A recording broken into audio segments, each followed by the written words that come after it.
Donc, on continue notre étude, Bezrat Hashem, sur le secret des lettres. Comme à notre habitude, on consacre notre étude à la protection des soldats, la guérison des blessés, le retour des otages, Bezrat Hashem, et la destruction du mal de tous les ennemis. Bezrat Hashem. Amen. Et, hop, je me suis épinglé, David. Euh, on continue notre quête, notre aventure sur la découverte des secrets, découverte des secrets de la lettre Aleph. La semaine dernière, on avait parlé de la forme de la lettre Aleph, et j'aimerais aujourd'hui qu'on avance sur le nom de la lettre, et qu'est-ce que ça nous apprend. On avait vu ça il y a quelques semaines, j'ai vu ça un peu rapidement, on va essayer de revenir et s'approfondir aujourd'hui. Alors voilà, le nom de la lettre, donc le Aleph. Alors, pour comprendre, vous avez l'habitude maintenant, pour comprendre la profondeur d'un mot en hébreu, vous devez voir les connexions avec d'autres mots qui ont la même racine. Donc, où on voit la racine Aleph. Aleph, Lamed, P. Alors, ça existe dans le mot Alouf, qui signifie un général ou un prince. Par exemple, les Aloufim de Édom. D'accord, à la fin de la paracha de Vaishlach, paracha de la semaine, vous avez la liste des princes de Édom. Donc, Alouf, c'est un général ou un prince. Vous avez également le mot Ulpan. Ulpan, c'est en araméen, ça signifie l'apprentissage. Vous avez également les Aleph, qui signifie dresser, dresser un animal, par exemple. Et vous avez le mot Elef, qui est le chiffre 1000. D'accord? Je vais revenir sur tout ça. Maintenant, quel rapport entre 1000, dresser, l'apprentissage, général, prince, et en quoi tout ça c'est lié à la lettre Aleph? C'est ce qu'on va voir aujourd'hui, Bezrat Hashem. Alors, on va commencer par Alouf. Alors, vous vous souvenez déjà de la lettre Aleph, on avait expliqué que le Aleph en valeur numérique, c'est 1. On avait vu que l'unité dans notre monde, c'est le monde du bête, le monde de la dualité. L'unité a priori n'existe pas dans notre réalité. Il n'y a rien qu'on רמקול connaît. בלוטוס דרכו. בלוטוס מופעל. Il n'y a rien qu'on connaît qui soit totalement un.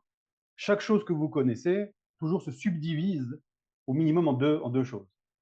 Et donc le Aleph, le chiffre 1, ça va représenter l'unité absolue, évidemment l'unité du Créateur, qui aura pour aspiration de se révéler, révéler son unité dans le monde de la dualité. Donc c'est révéler le Aleph dans le monde du Bet. D'accord? C'est pour ça que le monde auquel on aspire s'appelle, c'est une chose auquel le Rav Yoel revient très souvent, le Olam Haba. Le Olam Haba, le monde, littéralement le monde qui vient. C'est quoi le Olam Haba? Si on zoome ici, c'est le monde du Bet, c'est le monde du bête, de Bereshit, dans lequel va se révéler le Aleph. Donc le Olam Abba, c'est notre monde, le monde de la dualité, le monde de la multitude, qui ne va plus être un écran, un massarkan, un écran, un voile sur l'unité divine, mais au contraire, il va être le réceptacle, le vecteur du Aleph. Ça, c'est l'objectif.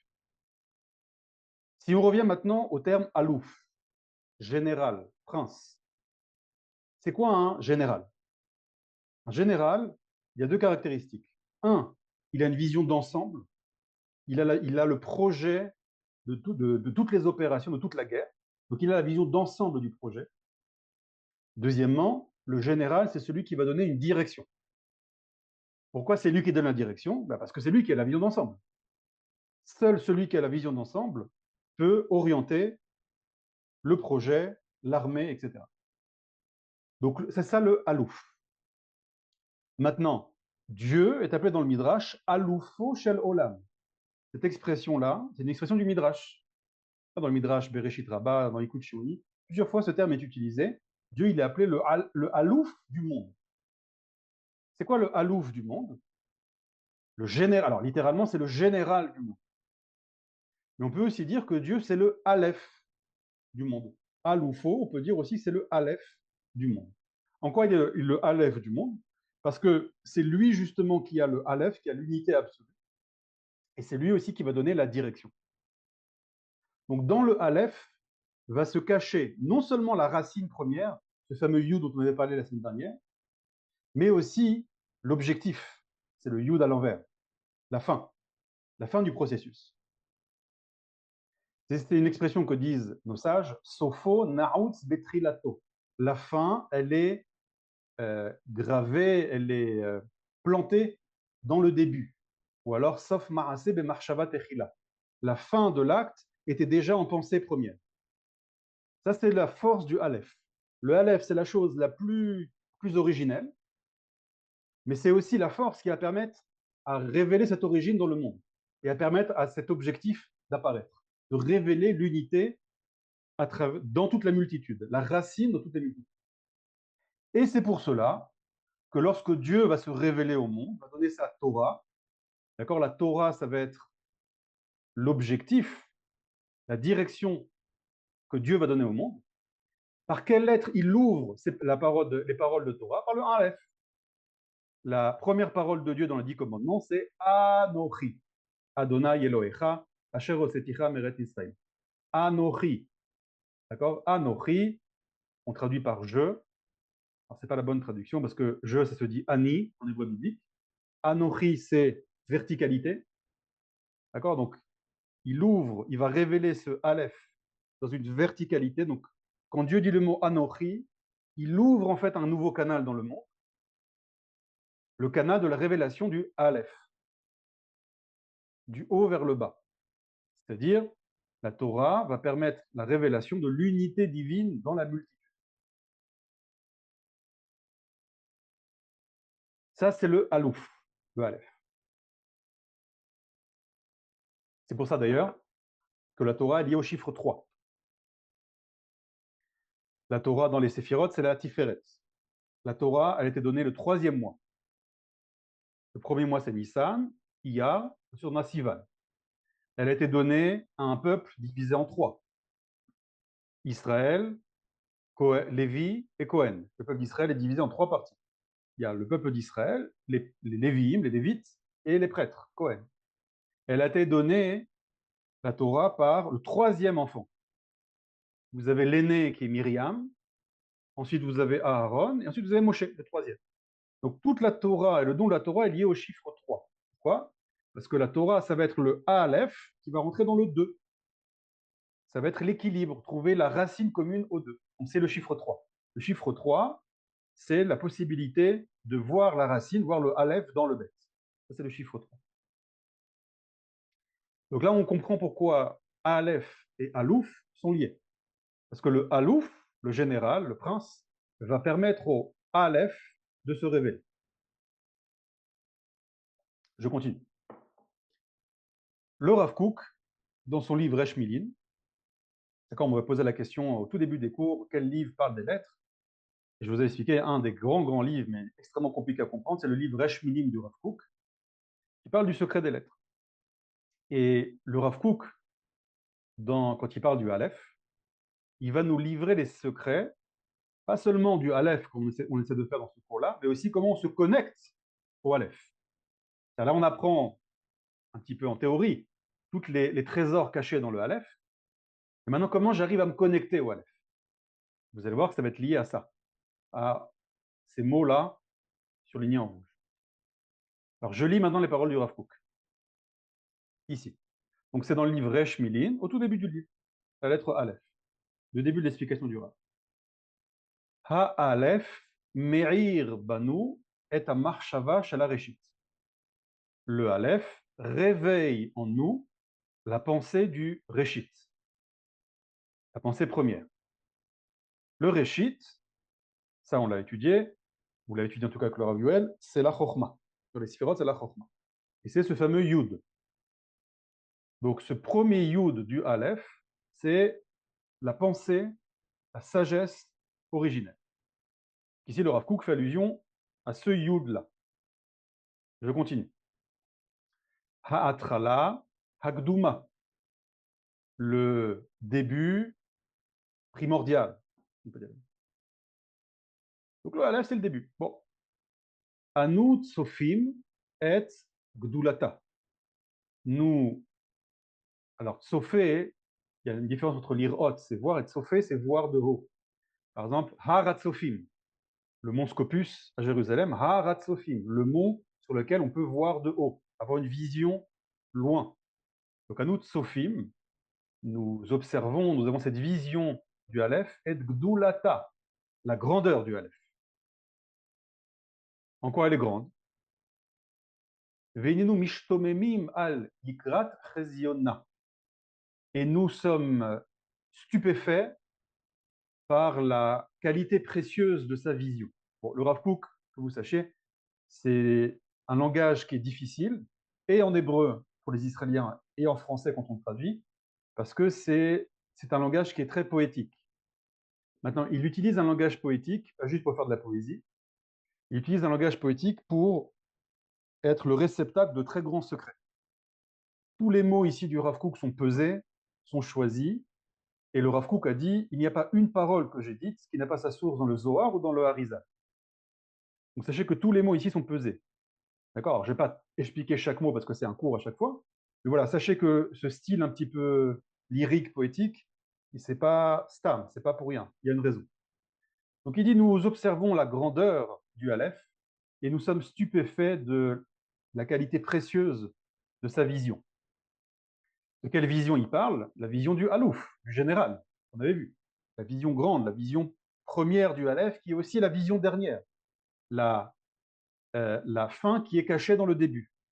Le fruit qui est caché dans la graine. Ça, la vision du Aleph. Et là, le Rav Kook nous dit une phrase extraordinaire. I omeret lanu, Omer c'est là. Le Aleph nous parle et le Aleph nous dit trois mots. Les hakshiv, écouter. L'ilmod, étudier. Les Aleph, dresser. Écouter, étudier et les Aleph, dresser. Dans ces trois mots-là, vous avez les clés pour vous connecter à la dimension du Aleph, pour vous connecter à l'unité. C'est un grand secret ou un grand chesed que fait le Rav Kook ici. Et vous allez voir comment ces trois mots-là sont liés à tous les mots en rouge que j'ai surlignés ici. Alors, je vais continuer pour l'instant. Et ensuite, on va voir la suite. Regardez. Ha-ulpan.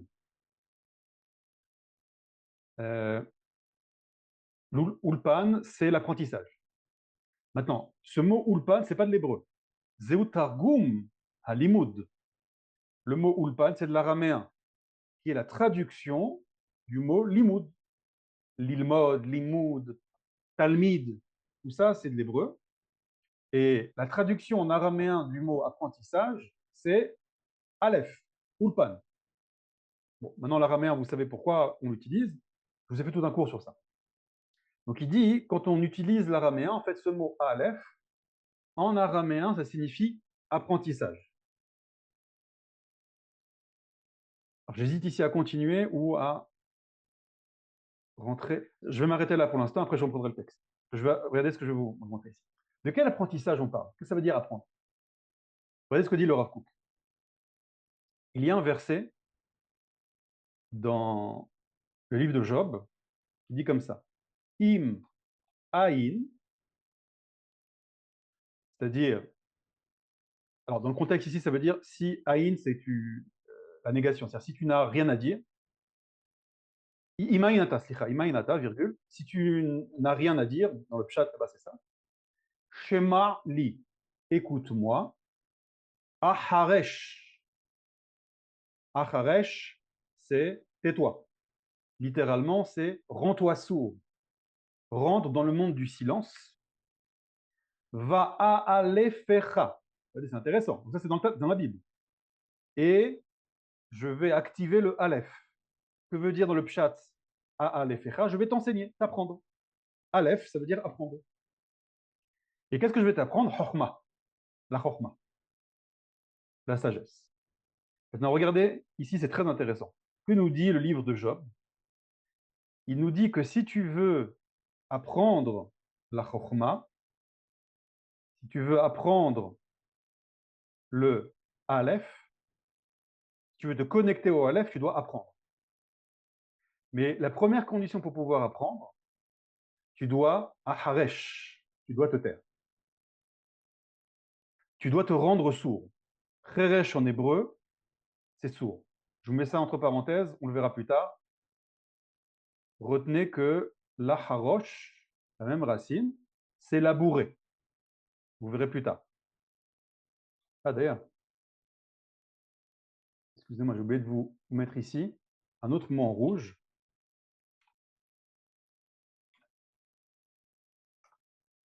C'est ce mot-là. Alafecha, qui signifie gros bétail, bœuf, etc. Donc on a un autre mot aussi, un autre mot qui est lié au Aleph, c'est un taureau, un bœuf, gros bétail, en araméen, en araméen. Dans la Torah, c'est aussi alafecha. Donc c'est dans notre liste des mots en rouge. Bon, je reprends ici. Et ça va être lié au terme labourer. Je vais mettre ça là. Je reprends ici. Donc nous dit le verset de Job, Im aïn ata, shema li, écoute-moi, aharesh, rends-toi sourd, littéralement, tais-toi. Va'a lefecha, et tu pourras apprendre, chorma, la sagesse. Donc là, c'est très intéressant. Vous vous souvenez que le Rakouk a dit, si vous voulez vous connecter au Aleph, la première étape, c'est les hakshiv, écouter. Maintenant, quelle catégorie d'écoute il faut avoir? C'est marqué ici, heresh. Il faut rentrer dans un monde de la sourdité. Qu'est-ce que ça veut dire sourd ici? Évidemment, on ne parle pas d'une sourdité physique, on parle d'une sourdité intellectuelle. Le Baal Shem Tov dit qu'il y a 4 degrés, 4 dimensions de chant. Il dit le chant le plus bas, c'est le chant qu'il appelle la zémira, les zémirotes. Il y a une catégorie de chant au-dessus, c'est shir, les shirim, shira. Il dit encore une catégorie au-dessus, c'est le nigun. Le nigun, on peut traduire ça par le chant chassidique.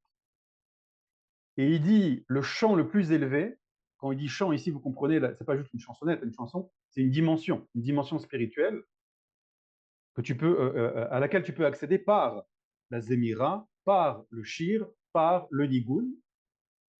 Et la 4e dimension spirituelle, tu l'atteins par le chant le plus élevé, il dit c'est la shtika, c'est le silence. Le silence, c'est le degré de chant le plus élevé. Il faut comprendre, quand il dit la shtika, c'est pas juste fermer sa bouche et se taire. La shtika, c'est un degré, c'est un monde, c'est un degré spirituel qu'on appelle la shtika. C'est quoi ce silence dont on parle? Et de quelle sourdité on parle? On parle de se rendre sourd du bruit ambiant, se rendre sourd de la façon de voir, la façon d'écouter, la façon d'entendre le monde de manière classique, la manière de comprendre le monde. Si tu veux atteindre ce 4e degré qu'on appelle la shtika, tu dois te rendre sourd, et tu dois rentrer dans un silence. Où on voit cette expression? Il y a un très beau midrash dans le Talmud qui raconte que lorsque Moshe Rabbeinu est monté au ciel, pendant 40 jours et 40 nuits, lorsqu'il a reçu la Torah, Dieu lui a il a pris la DeLorean et il lui a fait voyage dans le futur, dans le passé. Il a vu toutes les générations. Et donc Dieu l'a fait voyager de génération en génération. Il a vu Isof Olam Atzofo. Il a vu toutes les générations jusqu'à la fin des temps. Et à un moment, la machine à voyager dans le temps de Dieu s'arrête à l'époque de Rabbi Akiva. Et Moshe Rabbeinu rentre dans le Beth Midrash de Rabbi Akiva. Rabbi Akiva, c'est environ 2000 ans. D'accord, c'est le maître de Rabbi Shimon Bar Yochai et qui a entre autres organisé, qui a été l'écuyer de Bar Korba lors de la rébellion contre les Romains, la révolte de Bar Korba. Rabbi Akiva dit que c'était le Mashiach et c'était son écuyer. Et Rabbi Akiva C'est les fameux 24 000 élèves de Rabbi Akiva, et Moshe Rabbeinu rentre dans le Beth Midrash, la yeshiva de Rabbi Akiva. Il rentre là-bas, il écoute un cours. D'ailleurs, sur quoi était le cours? Sur les lettres, le secret des lettres. Et Rabbi Akiva, en tout cas sur les couronnes des lettres. Et Moshe Rabbeinu ne comprend rien en cours. Absolument rien. Moshe. Et il va voir Hachem, il dit, mais c'est pas possible, je comprends pas le cours. Et à la fin du cours, un élève de Rabbi Akiva pose la question, Rabbi, minayin lecha, Rabbi, d'où tu sors tous ces chidushim extraordinaires? Il dit, Alacha le Moshe Misinaï. Tout ce que je viens de dire, les choses les plus profondes que je viens de dire, je tire ça de la Torah de Moshe au Sinaï. Et là, Moshe, ça l'a apaisé. Il a compris qu'en fait, cette Torah extraordinaire de Rabbi Akiva, qui était tellement profonde que lui-même ne la comprenait pas, il a compris qu'elle était connectée à sa Torah à lui. Ce n'était pas une sorte de Torah qui s'est déracinée de la Torah originelle. Donc ça l'a rassuré. Bon. Moshe Rabbeinu était aux anges et il demande à Dieu, bah, écoute, fais-moi le plaisir de voir la fin de ce grand sadique. Comment est mort Rabbi Akiva? Il demande à Dieu de voir la mort de Rabbi Akiva. Imaginez un grand sadique qui va avoir une mort extraordinaire, l'âme qui monte au ciel comme ça. Et qu'est-ce qu'il lui montre Dieu? Il lui montre la mort de Rabbi Akiva. Et ceux qui connaissent, Rabbi Akiva, il a été torturé, emprisonné d'abord, torturé par les Romains et dépecé vivant. Les Mastrekot el Barzel par des peignes de fer. Les Romains l'ont dépecé vivant, littéralement. Lui et les 9 autres Chachamim qui sont les Asara Arugei Malchut. Et Moshe Rabbeinu voit ça et dit à Dieu, attends, je ne comprends pas. Zotora vezosrara, c'est cette Torah et c'est son salaire, un sage qui est aussi grand. Toute la Torah de l'époque tenait sur Rabbi Akiva, les fameux 24 000 élèves. Ils sont morts. Il a reconstruit la Torah avec 5 élèves, Rabbi Meir, Rabbi Yehuda, Rabbi Shimon. Et en mérite, en récompense, tu le fais mourir par des tortures. Je ne comprends pas. Moshe dit, je ne comprends pas. Et Dieu lui répond une phrase très étrange. Il lui dit, Shtok, car Allah be'marshavati. Littéralement, tais-toi, comme ça, c'est monté dans ma pensée. Évidemment, cette phrase, si on la prend au sens littéral, c'est très contradictoire. Soit tu lui dis tais-toi, c'est tout, tais-toi, je ne peux pas te dire. Soit tu lui donnes une explication. Car Allah be'marshavati, comme ça, c'est monté dans ma pensée. Il faut comprendre ce que ça veut dire, mais c'est une explication ici. Donc c'est contradictoire. Tu lui dis tais-toi, et après tu lui donnes une explication.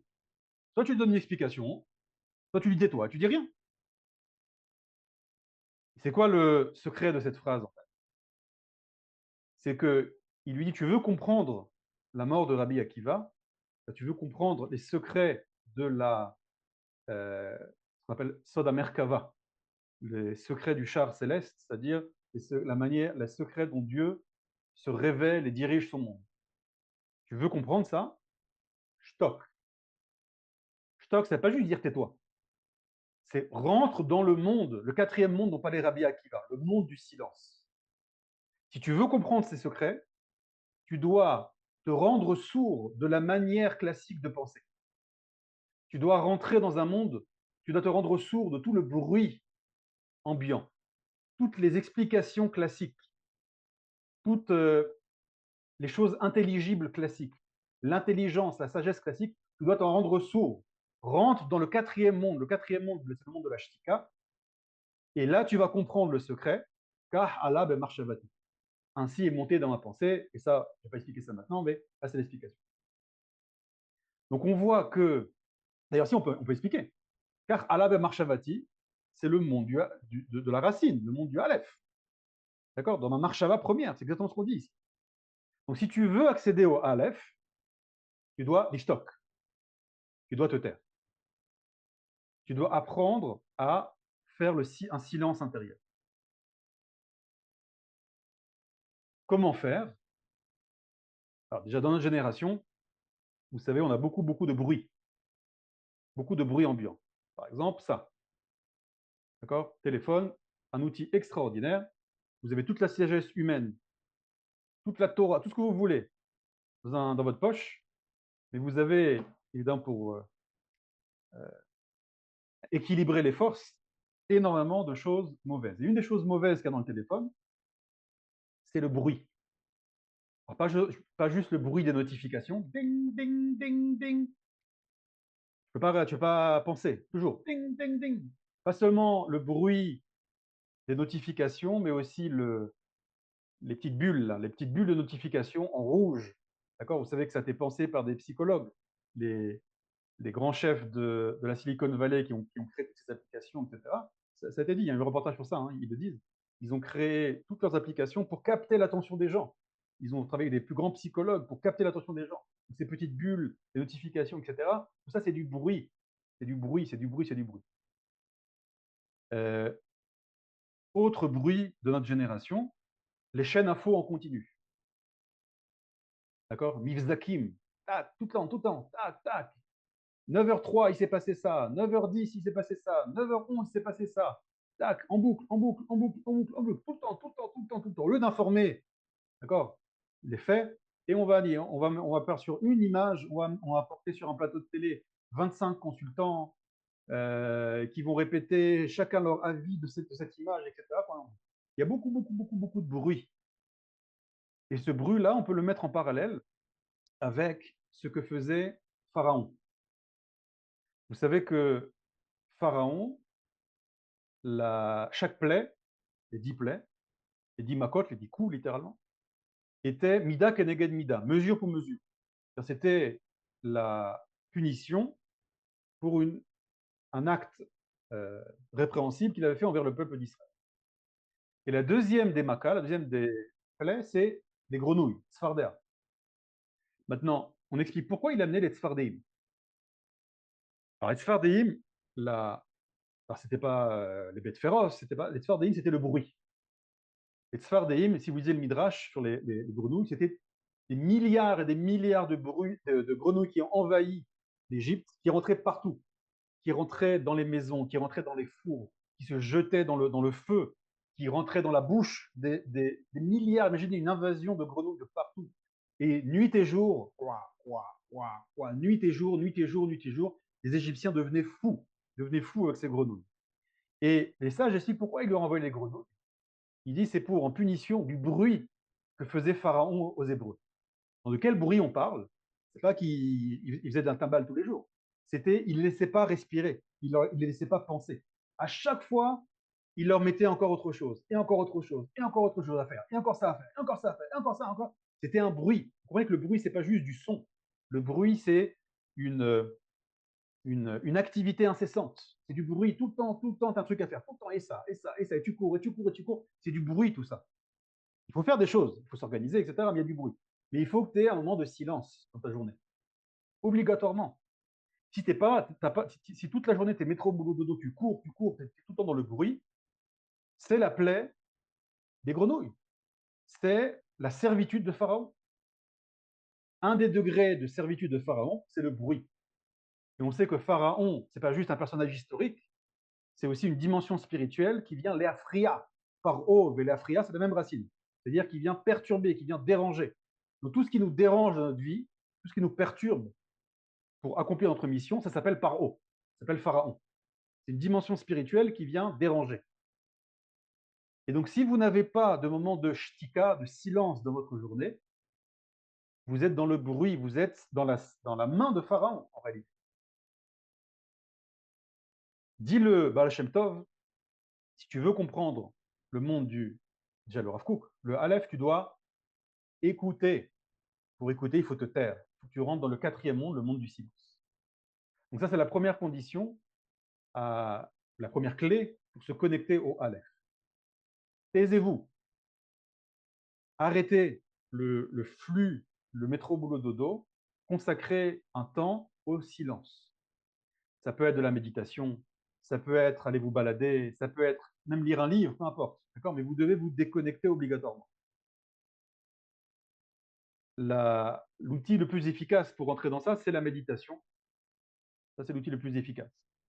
Mais il y a d'autres outils. D'accord? Ça peut être écouter de la musique. En tout cas, il faut rentrer dans cette dimension du silence. Ces 4 dimensions dont parlait le Baal Shem Tov, on peut les mettre en parallèle avec, pour ceux qui connaissent, les 4 shirim du Rav Kook. Je vous ai fait un petit tableau.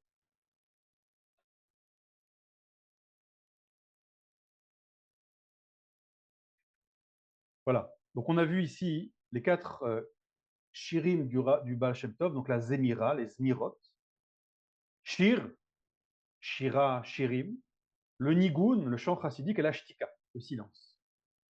Le Rav Kook, dans un de ses livres, il enseigne une chose qui est à mettre en parallèle avec les 4 dimensions dont parle le Baal Shem Tov, mais il explique sous un angle un peu différent. Il dit qu'il y a 4 catégories de chants.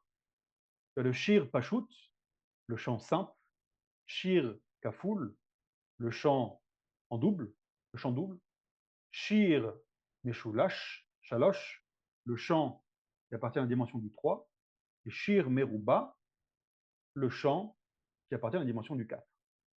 Qu'est-ce que c'est ce Shir Pashut, Shir Kaful, Shir Meshulash, Meruba? Dit le Rav Kook, Shir Pashut, c'est la personne qui chante le chant de son âme. C'est-à-dire, c'est un chant. Il faut expliquer c'est quoi un shir. Shir, c'est la chante charcheret.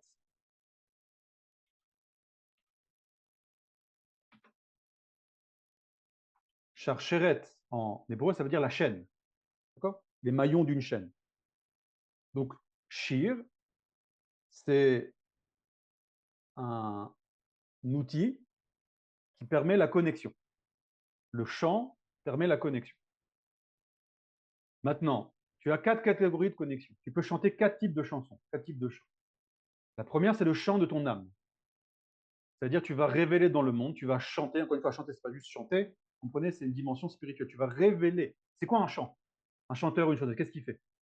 Un chanteur ou une chanteuse va prendre des dimensions très enfouies dans son âme et va les révéler par le chant. Donc le chant, c'est la connexion entre une dimension très profonde et une dimension révélée. C'est ça un chant. C'est ça une chanson. Pourquoi, quand on écoute une chanson, ça nous procure autant d'émotions? Parce que la chanson, le chant, c'est un outil de connexion entre l'âme et la réalité. Et vous avez 4 catégories de chants. Une chanson qui ne va vous toucher que vous. Vous allez révéler dans votre réalité un chant, et qui est le chant de votre âme individuelle. C'est très bien. Tu révèles tes qualités premières individuelles. Mais tu restes dans ton cercle à toi. Dit le Rav Kook qu'il y a un autre chant plus grand, Shir Kaful. C'est le chant de ton peuple. Tu vas chanter le chant de ton peuple. C'est-à-dire que tu réalises dans ta vie, encore une fois, le chant, c'est pas juste, vous comprenez, c'est une réalisation de ta vie. Tu vas réaliser, tu vas agir dans ta vie, pas seulement pour toi, ta famille, tes enfants, mais pour ton peuple. Tu vas agir dans le domaine national. Quand tu agis dans le domaine national, tu révèles le chant de ton peuple, le chant national. Après, tu as un cercle encore plus large, un chant encore plus grand, c'est Shir Ameshulash, le chant triple, c'est le chant de l'homme, le chant de l'humanité. C'est-à-dire tu vas agir pour l'humanité. Et on peut faire ici un parallèle intéressant, regardez. Encore une fois, vous avez compris ici le mot shir, chant, ce n'est pas juste des chansons, d'accord, c'est des dimensions révélées dans la réalité. Mais si on prend une chanson, encore une fois, chanson, ça se dit shir. Vous avez vraiment dans le monde de la chanson plusieurs catégories de chansons. Vous avez des chansons qui ne vont parler qu'à des bodédim, des individus. Ça n'aura aucun succès. Il y a certaines personnes qui aiment ces chansons. À l'inverse, vous avez des chansons qui vont plaire à tout un peuple, mais seulement à ce peuple-là. Je donne un exemple. En France, Johnny Hallyday,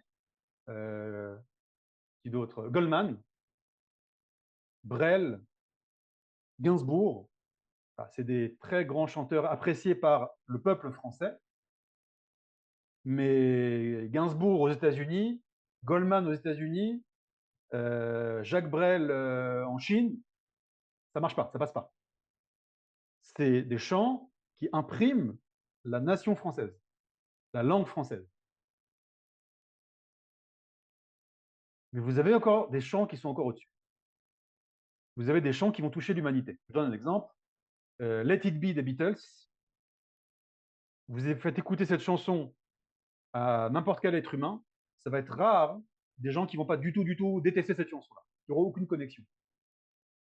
L'hymne à l'amour de Edith Piaf, des chansons comme ça, c'est des chansons universelles, des chansons qui vont toucher l'humanité entière. Donc vous avez des chansons qui touchent l'humanité. Et la quatrième catégorie de chansons, alors ça je ne sais pas si ça existe, c'est la Shir Meruba, c'est le monde du silence, c'est Shir Haolam. C'est la chanson pour le monde entier, c'est-à-dire le monde, toute la création, matérielle, spirituelle, le monde des hommes, le cosmos, le monde des anges. Donc vous avez des êtres humains qui vont chanter des chants, et ces chants-là ne vont pas toucher juste leur âme individuelle, leur peuple, l'humanité, mais toute la création. Par exemple, Moshe Rabbeinu. Moshe Rabbeinu, il a fait un chant, et ce chant-là, il a touché toute la création. Comment s'appelle ce chant? Haazinu. Haazinu. La paracha de Haazinu, c'est une chanson. Sachez que la paracha dans le livre de Devarim, la paracha de Haazinu, c'est une chanson. D'ailleurs, dans la Torah, vous voyez qu'elle n'est pas écrite de la même manière. Elle est écrite en 2 colonnes. Et c'est une chanson. Elle est appelée Shira. Comment elle commence la chanson? Haazinu Hashamaim Va'aretz Va'adabera. Écoutez, c'est Moshe qui parle, hein. Écoutez le ciel et la terre, parce que je vais parler maintenant. Qu'est-ce que ça veut dire? Écoutez, il s'adresse à qui? Au ciel et à la terre. Qu'est-ce qu'il est en train de dire ici, Moshe? Maintenant, je vais exprimer mon shir. Soyez à l'écoute. Soyez à l'écoute. Qui doit être à l'écoute? La création entière. Toutes les dimensions de Shamaïm, spirituelles, et toutes les dimensions de Haaretz. Donc, comme Moshe y parle, comme Moshe y chante, c'est un chant qui va toucher toute la création. Et c'est cette fameuse dimension de Shtika, du silence, que Dieu lui a révélé. Shtok, tais-toi, rentre dans cette 4e dimension, et quand tu rentres dans cette dimension, c'est la dimension du Aleph, tu vas pouvoir chanter une chanson qui va toucher tout, puisque tu es connecté ici, évidemment, vous avez compris, à la lettre Aleph. Et la lettre Aleph, c'est la racine. Donc quand tu es connecté au Aleph, quand tu arrives à puiser de l'énergie du Aleph, eh ben, tu vas pouvoir influencer toute la création. Et certains hommes l'ont fait, comme Moshe Rabbeinu. Ils ont réussi à se connecter à cette dimension.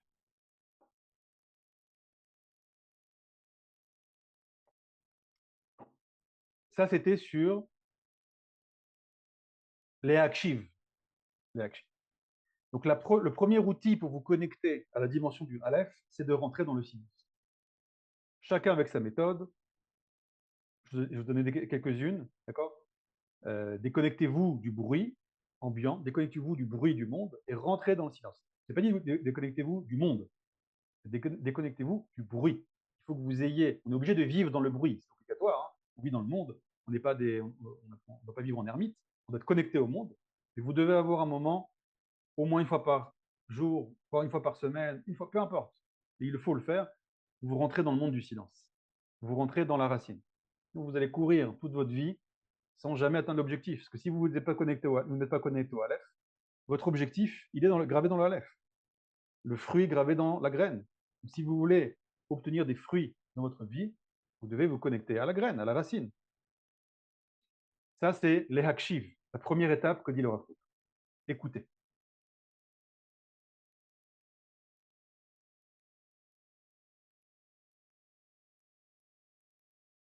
Dan nous dit, pardon, je suis un peu perdu par rapport au Aleph. Dan, peut-être à la fin, dans 5 minutes, je pose des questions, tu me diras en quoi tu es perdu et sur quoi il faut que je revienne. Donc encore 5 minutes de cours et après je laisse la place.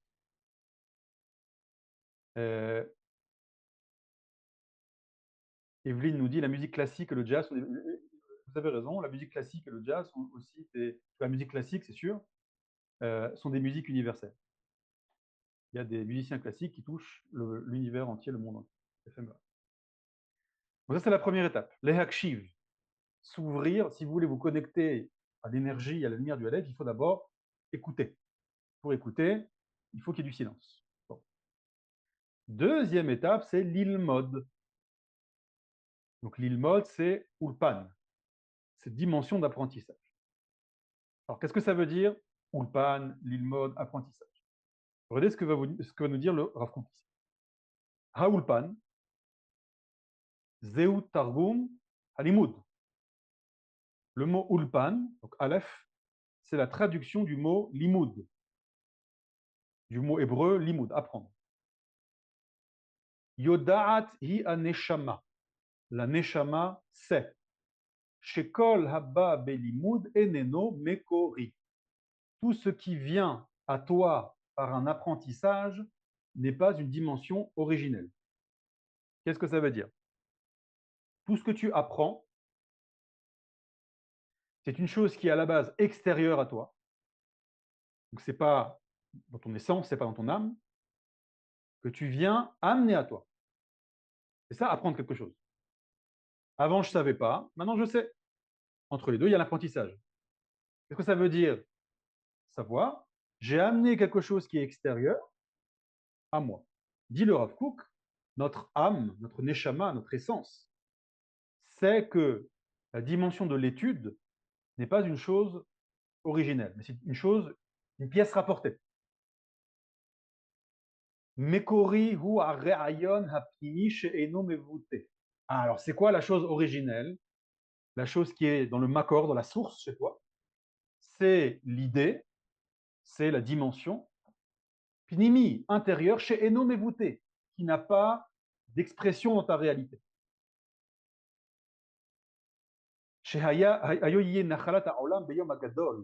Et ça, cette dimension-là, ce sera l'héritage du monde lors du grand jour. Chez Ish et Ahiv et Ish et Reou, lo yilmedu od ladat et Hashem. Là, il fait allusion à une prophétie qui dit que viendra un jour, c'est Dieu qui parle, il dit que les hommes n'auront plus besoin d'apprendre l'un de l'autre, mais on apprendra directement de Dieu. On n'aura plus de professeurs, on n'aura plus de rabbins. Dans tous les domaines, on apprendra directement de Dieu. Qu'est-ce que ça veut dire? Jusqu'à ce jour-là, jusqu'à cette étape, on doit apprendre les uns des autres. Il y a marqué dans les Maximes des Pères, Ezeu Chacham, Aloma Nicolas. C'est qui le sage? Celui qui apprend de chaque personne. Tu dois apprendre des sages, tu dois apprendre des vieillards, tu dois apprendre des enfants, tu dois apprendre des gens riches, tu dois apprendre des gens pauvres, tu dois apprendre tout le monde. Tu as une sagesse chez tout le monde. Donc tu dois, si tu veux atteindre la sagesse, tu dois t'ouvrir à toutes les dimensions. Mais chaque chose que tu vas apprendre, dit le Rav Kook, ce n'est pas une chose que tu avais déjà en toi. Parce que si tu l'avais en toi, si c'était inné, si c'était à ta source, tu n'as pas besoin de l'apprendre, puisque c'est déjà en toi. Donc il dit l'apprentissage, c'est un processus qui tu amènes des choses extérieures à toi. Et cette chose extérieure, elle n'est pas en toi. Tu l'amènes à toi de manière artificielle, pas de manière naturelle. Il y a des choses qui sont en nous, qu'on n'a pas besoin d'apprendre. Par exemple, respirer. On n'a pas eu un cours de respiration, quoique. Il faut des cours de respiration aussi. Manger. Quand on est bébé, on ne nous apprend pas à manger. D'accord? Ça vient tout seul. La première chose que fait le bébé quand il naît, il pleure et il cherche à téter le sein de sa mère. Des choses qui sont innées. Il y a aussi des qualités innées qu'on a. On n'a pas besoin d'apprendre. Il y a des gens qui naturellement sont généreux. Des gens qui naturellement sont patients. Il y a des gens qui naturellement sont doués pour des choses, etc. Donc ça, c'est des choses qui sont innées. Toutes les choses que tu vas apprendre, dit le Rav Kook, ça appartient à une dimension qui n'est pas, qui est artificielle, qui n'est pas à la source. Qui kula auto mikata. Et donc, dit le Rav Kook, le limoud, l'apprentissage, c'est un targum, c'est une traduction. C'est de l'araméen. Vous vous souvenez ce que vous avez dit sur l'araméen? Vous avez dit que l'hébreu, c'est la langue de la prophétie. L'hébreu, c'est la langue de la rencontre entre le créateur et ses créatures. D'accord? Donc, je parle hébreu avec Dieu. Les prophètes parlent hébreu avec Dieu. Ce n'est pas un apprentissage, c'est inné. On parle avec Dieu. L'araméen, c'est la langue intellectuelle qui va maintenant être l'étude des prophéties. Le prophète n'étudiait pas les prophéties. Le Navi Eshayahu, Ésaïe, il n'étudiait pas le livre de Ésaïe. Il vivait sa prophétie. C'était inné chez lui. Ça, c'est l'hébreu. Ça, c'est l'hébreu. C'est la langue du dévoilement. Maintenant, nous, on apprend, on étudie le livre de Ésaïe. Ça, c'est l'araméen. L'apprentissage, c'est l'araméen. C'est tout le cours que je vous avais fait, vous vous souvenez, sur la langue araméenne. Ce que dit le Rafouk, Achorehem shelapanim marshibim. C'est le revers de, du visage des pensées, littéralement. D'accord? Ça veut dire que c'est le côté euh, sombre, mais pas dans le sens négatif du terme. D'accord? C'est le côté analytique, intellectuel. On va essayer d'amener à nous une chose qui n'est pas innée, qui n'est pas vivante chez nous. Lo he'arot anishmatit, he'arut anishmatit, ce n'est pas un réveil d'âme. Quand tu apprends quelque chose, ce n'est pas un réveil d'âme, c'est pas un truc qui est inné chez toi, qui im tardema. Mais c'est pas un sommeil, une torpeur. Une torpeur. D'accord? C'est comme un sommeil. C'est-à-dire qu'au moment où tu apprends, qu'est-ce qui se passe quand on apprend? Regardez là, vous êtes en train d'apprendre quelque chose. Qu'est-ce qui se passe? Vous ne vivez pas pleinement votre vie. Vous êtes un petit peu en stand-by ici. Vous avez fait une pause dans votre vie, dans le flux de votre vie. Vous vous arrêtez, vous vous concentrez, vous vous ouvrez à un contenu que je vous transmets. Et après seulement, il y aura un troisième travail, ça va être ça, les aleph, dresser. C'est la troisième étape. Donc, vous faites ici cette étape-là. Qu'est-ce que vous faites? D'abord, vous écoutez, vous ouvrez à ce que j'ai à vous dire. Ensuite, vous prenez, vous apprenez. Donc, c'est le ulpan, la dimension araméenne. Là, vous êtes dans l'araméen. Vous êtes dans la dimension de l'apprentissage. D'accord? Si c'est des choses qui sont nouvelles pour vous, qui ne sont pas innées, ça veut dire que c'est pas quelque chose nishmati, d'âme chez vous. Et ensuite, sur la troisième étape, ça va être digérer tout ça et vivre le contenu que vous avez appris. C'est ça, les trois étapes. Je m'arrête là, je continuerai sur la troisième dimension, les aleph. Quel rapport avec mon dressé? Il y a des questions. Mais c'est écrit qu'on sait tout, toute la Torah, mais on oublie un sens, donc c'est déjà il a fait. Très bonne question de Yosef. Vous savez que dans le traité de Nida, on dit qu'un ange nous enseigne toute la Torah dans le ventre de notre maman. Donc, Yosef a tout à fait raison que normalement, on ne devrait pas apprendre la Torah. Normalement, vous ne devriez pas aller à des cours de Torah. Le problème, c'est quoi? C'est qu'on n'est pas les patriarches et les matriarches. Si on avait la qualité d'âme des patriarches et des matriarches, vous n'aurez pas besoin d'aller le jeudi soir prendre un cours de Torah. Et vous n'aurez pas besoin d'être dans Orod Vekeli. Pourquoi? Parce que vous apprendrez la Torah de vos reins. Klayot, comme ça disent les sages. C'est ce que dit Yosef.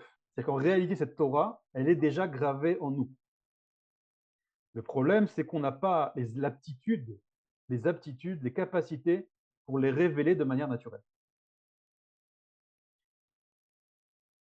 Quand les patriarches vivaient, agissaient, c'était de la Torah. Ils révélaient la Torah qui était déjà en eux. Mais c'est une dimension qui est énorme. Cette dimension s'est perdue et Dieu, d'ailleurs, cette dimension va revenir. C'est ça dont je vous ai parlé. Viendra un jour où il n'y aura plus de professeurs, plus de rabbinim, et on apprendra de Dieu directement. Qu'est-ce qu'on apprend de Dieu? C'est pas on aura un cours par Zoom avec Dieu tous les jeudis à 20h. Non, c'est que Dieu révélera cette Torah en nous. Cette Torah nishmatit, cette Torah d'âme s'activera chez nous. Donc Yosef, cette Torah, elle est déjà en nous, vous avez raison. Mais pour l'instant, on n'arrive pas à la vivre de manière naturelle. On est obligé d'avoir une étape, c'est l'apprentissage artificiel pour l'instant, l'araméen, ulpan, pour pouvoir activer ces choses. Oui, Madame Garibaldi. Le micro? Le micro? Oui, c'était juste pour, faire un lien avec, le psychanalyste jungien. Je trouve que ça ressemble beaucoup à ce qu'on est en train d'évoquer là, quand il dit que l'enfant, il est en contact, il a tout oublié en naissant, mais il a la mémoire qui s'appelle le soi, et il va d'abord construire son moi authentique par le contact, la relation, et ensuite il va redécouvrir le soi. Et le travail qui est à faire, c'est de faire le lien entre le mot authentique et le soi pour justement se réaliser l'être que l'on est. Et je יפה trouve מאוד. que ça ressemble beaucoup à ce que l'on dit là. נכון, exactement. יפה מאוד, כל הכבוד. כל Mhm. הכבוד. Juste, je demande à Dan, qui a écrit sur le chat, si tu peux prendre la parole pour expliquer en quoi tu es perdu par rapport au Aleph. Non, non, Nathaniel, c'était comme les explications sont très approfondies, puis ça va de ricochet en ricochet. Ok. J'avais perdu la notion du Aleph par rapport au départ. Ok. Voilà. Donc c'est bon maintenant, ça va mieux ou Oui, tu oui, dois oui. tu dois réécouter le cours? Oui, oui, non, c'est bon, Zetov. Ok, Zetov. mais c'est. De toute façon, réécoutez le cours. D'accord?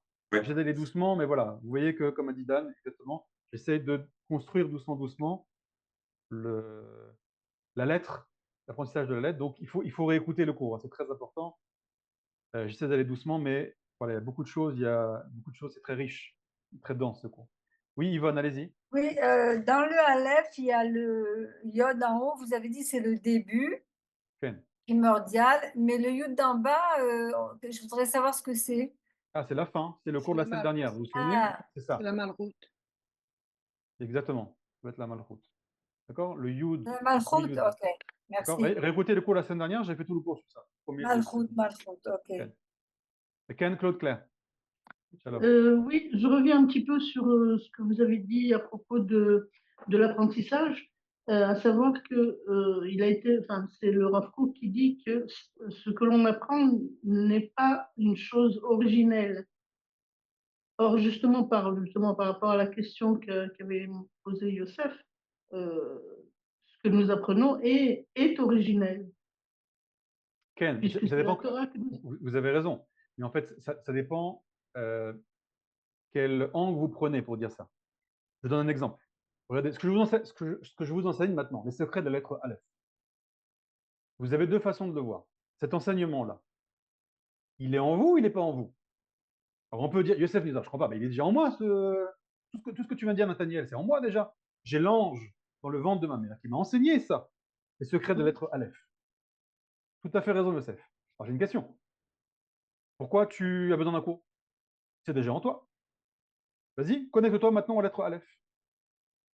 Pourquoi? Moi, le premier, hein, j'ai appris ces choses-là, je me transmets. Pourquoi on a besoin d'apprendre? Donc, il y a deux dimensions. Il y a la dimension cachée et la dimension révélée. De manière intrinsèque, c'est déjà en nous. Mais Dieu nous a fait un cadeau, c'est le don de la Torah, pour nous rappeler qui on est. Donc, l'étude, ce n'est qu'un souvenir. Mais on a besoin de faire ce passage de Ulpan, de l'araméen, c'est-à-dire une chose un peu sombre, un peu pas naturelle. D'accord? Ce qui est naturel, c'est de respirer, c'est de vivre, c'est de manger, c'est de boire. D'accord? Et de s'arrêter, de se concentrer, etc. On arrête un peu le flux de notre vie quand on apprend. Vous comprenez? Donc ça veut dire qu'on est obligé de passer par cette étape artificielle, ulpan, araméen, pour en fait apprendre une chose, réapprendre une chose, et doucement, vivre cette chose-là. Mais quand on va la vivre, qu'est-ce qui va se passer? En fait, ça va réactiver cette Torah qui est cachée. Mais on est obligé de passer par cette étape d'apprentissage. Vous comprenez? C'est-à-dire, est-ce que le secret du Aleph, vous l'avez en vous ou vous ne l'avez pas en vous? Alors, vous pouvez dire, oui, j'ai déjà en moi. De l'autre côté, ah bah, si vous l'avez en vous, allez-y. Ah, ben non, mais je ne connais pas. Ah, donc vous devez apprendre, vous ne l'avez pas en vous. Vous comprenez? Donc, ça dépend quelle langue vous prenez. Youssef? Non, mais il est certain qu'on a besoin de l'apprentissage. C'était pas là la question. La question, c'est pourquoi il est mentionné que la chose n'est pas originelle. Elle est originelle, mais elle doit être réactivée. L'apprentissage, le processus d'apprentissage n'est pas quelque chose d'originel. Pas le savoir, pas ce qu'on apprend. Mais ce processus-là, ce n'est pas un processus qui est naturel. Le Rav Kook, quand il dit que ce n'est pas originel, ce n'est pas ce qu'on apprend. J'ai compris dans la question. Ce n'est pas ce qu'on apprend, c'est la manière de le faire.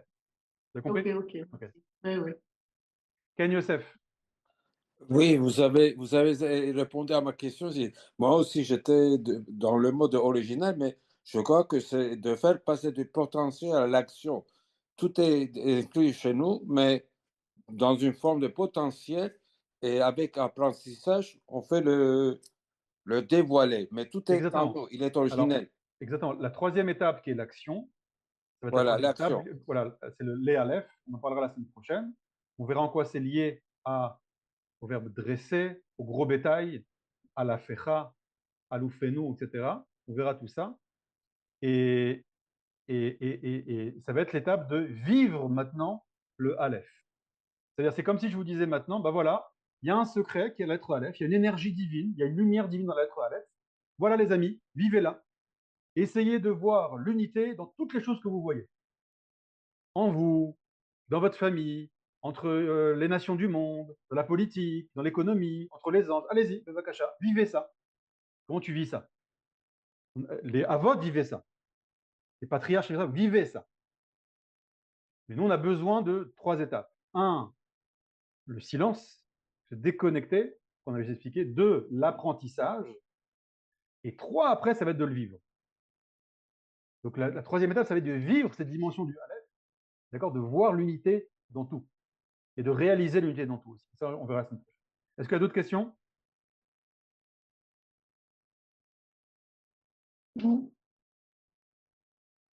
C'est si Dans clair le que ça? chat, je demandais Abba, en disant Abba, c'est le père Abba. Il y a 2 Aleph et 1 Bet. Ken, Est-ce que vous pouvez l'expliquer? le mot Abba? Abba, Ken. Ok. Vous avez Aleph, vous avez Bet et vous avez Aleph. D'accord? Vous avez le Aleph, la qualité originelle, la graine que va donner le père. Voilà. Ça va rentrer dans une dimension du Bet. Oui. D'accord? Et ça va donner l'enfant, et l'enfant doit réaliser lui-même son Aleph. Donc en fait, dans le Abba, vous avez la graine que possède le père, la transmission qui va transmettre ça dans le monde du 2, dans la matrice de la maman, et ça va donner le bébé, qui est lui-même un être unique, un Aleph, qui va lui-même devenir après. C'est pour ça qu'il y a père. 2 Aleph. Exactement. Le premier Aleph, c'est la qualité du Aleph du père, qui va réaliser après dans le Bet, ça donne Av, et après ça va donner la naissance à un autre Aleph. C'est le bébé. Un autre Aleph qui est unitaire. Lui, il est unique. Le bébé est unique. Unique. Il est unique. Et ce bébé-là lui-même, il va devoir après activer Merci. le Bet pour donner un autre Aleph. Merci. Okay. Est-ce qu'il y a d'autres questions? Il reste 2 minutes si vous avez encore des questions. Est-ce que le cours Et va le M de Ima? Alors, la vérité, on va faire la lettre Bet et la lettre Mem. Donc, quand on fera le même, je parlerai du Ima, etc. Vas-y, David. Est-ce que le cours va durer plus d'une année? Très bonne question. La vérité, je crois que je vais m'arrêter là sur le Aleph. Non, c'est vrai, c'est vrai. Et parce qu'il y a encore tellement de choses à dire, je fais encore un cours sur l'Aleph, après je passerai au Bet. Tu as raison. Mais pas de problème s'il est plus d'1 an. Non, mais si je peux vous faire 1 an de cours sur l'Aleph, si vous voulez. Mais ça va pas plaire à David. Ah je vais non, m'arrêter. dans ce cas-là, 1 an sur le Aleph, l'année prochaine, j'annonce le Bet.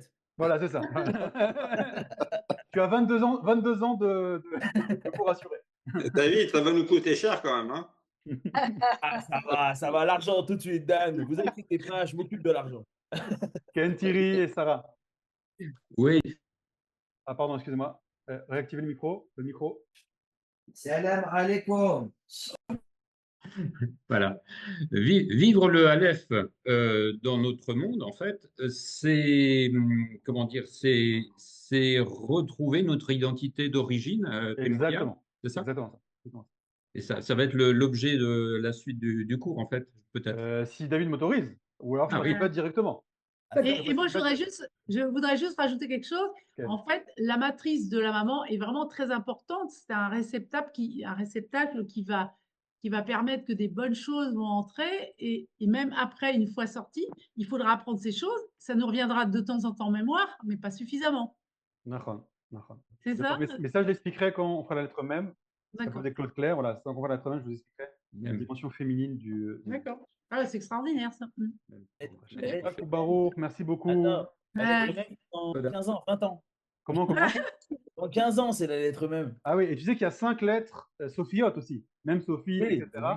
Tu as 27 ans de cours, là, David. Tant mieux. Ça lui rallonge la vie.